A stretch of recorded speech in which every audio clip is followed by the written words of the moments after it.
Hi everyone, this is Nikki Rowland and today I have a layout to share for BrambleFox.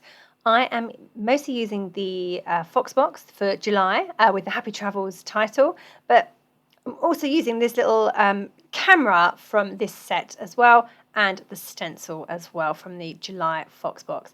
So I am using the Crafty Things collection. I say I've used the stencil, which I have. You can clearly see me doing it here. However, I don't believe any of those plus signs are visible on my finished layout. Tends to be the way, doesn't it? But anyway, it looks lovely. It looks lovely. Look at that. It looks fab. So anyway, I'm using the Crafty Things collection by Simple Stories, which is brand new. I'm not sure. I think it probably made it to the shops by now.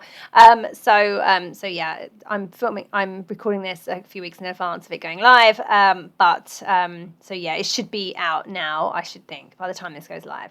It's a really cool collection. I love it. I love the colours. The reason I'm using a crafting collection to scrapbook a travel photo is because we were travelling, me, Wendy and Kiri were travelling to Luxembourg to see the fabulous Lisa Fonseca and also Shara Crane as well and do some classes with them. So it was a really amazing weekend. So that's why I'm using the Crafty Things collection. So as you can see, I have done this area of stenciling at the top there. I also went over it with the pink ink again. So the plus signs showed up, but there was a pale pink hue behind it, I guess.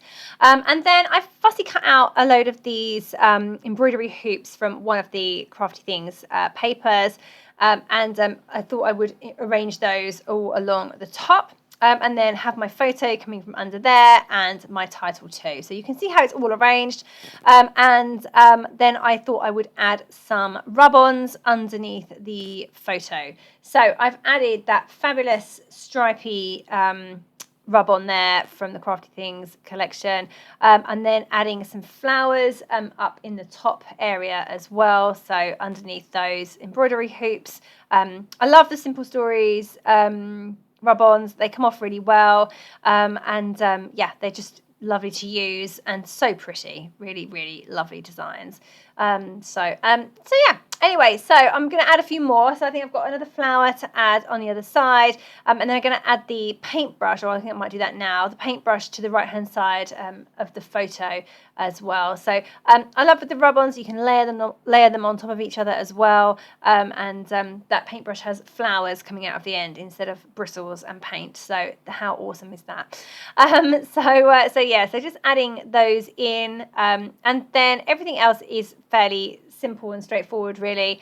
This is a very simple layout for me. I'm trying to channel my inner minimalism, which is tricky because I've spent years trying to use as much on a layout as possible. But I'm just feeling recently that my layouts are a bit over cluttered, not very serene, and a bit, crazy. And I just thought I was going to have a go at stripping it back a little bit for a while and see if I like that.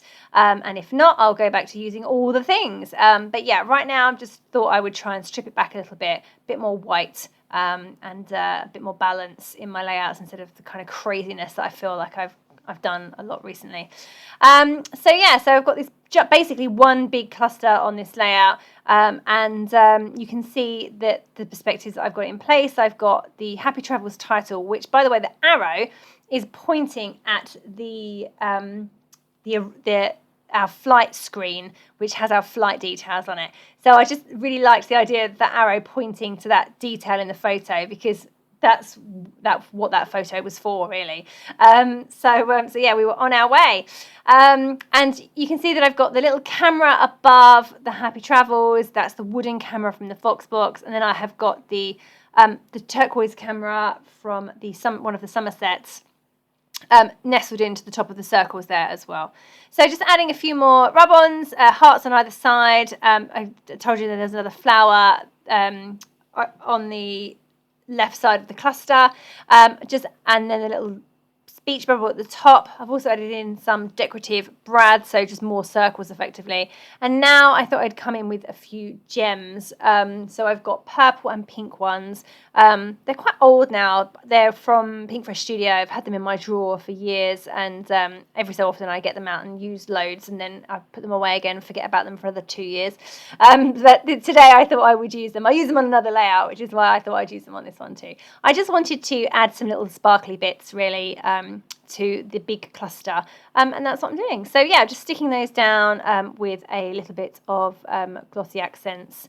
And getting those in place there. So yeah, as normal, I like to have lots of different textures on my layout. So I feel like I've achieved that with the different paper layers, the perspective title and other pieces, and the wood as well. Then we've also got the rub-ons and the decorative brads and the gems as well. So I went for gems instead of enamel dots this time. Just felt that was what was needed. Wanted a bit of sparkle. So just adding in my journaling underneath my photo there. Very annoyingly, I spelt Shara Crane's name wrong, but I'm not sure there's much I can do about it now. I'm just going to have to leave it in. I just had a bit of a mind blank moment and just spelt it wrong. I was like, oh God. But you know, these things happen, so I might just leave it as it is rather than make a mess of it by trying to cross it out or put something over the top. Sometimes I can change journaling with various different ways of doing it, but other times it's just not worth it. So I'm just leave it, and I think this is one of those occasions. Okay, so there you go. That is my finished layout. I actually love how it turned out. I'm really happy with all the details on there and the composition of it, and I'm quite liking the slightly more minimal look. Yeah, okay, so that's me. I hope you enjoyed that layout. Thank you very, very much for joining me today. That was Nikki Rowland for BrambleFox.